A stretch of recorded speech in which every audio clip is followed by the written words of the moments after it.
Yawwa, daɗi na da ungo da ba mutane kenan. Kaga sai in jage babu ruwa na da kowa. Ni kadai a guna. You be mumu. You think say they wise. You are a mumu man.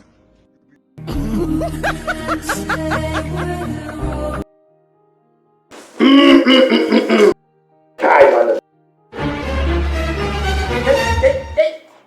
Wannan abincin zaka ci? Wannan yayi korona ta kama ka. Abincin? Wallahi tallahi. Wannan kalle ba magi yayi yawa, ba mai. Gishiri yayi yawa, kuma ga salak da ka barbada. Wannan ai cuta zaka haddasa. Ku ba zan sa cin mutum masa wannan ba? Wallahi cuta zaka haddasa wa kanka. Kai.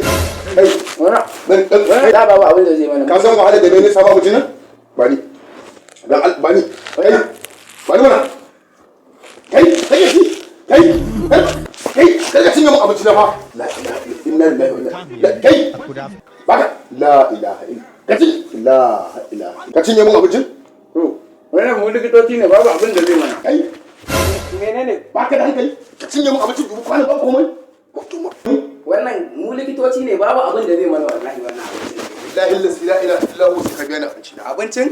Na rintse da girman Allah sai ka biya ni. Wani ne abincin zan biya ka tsaya sake ni. Wallahi sai ka biya ni. Na bi ka iska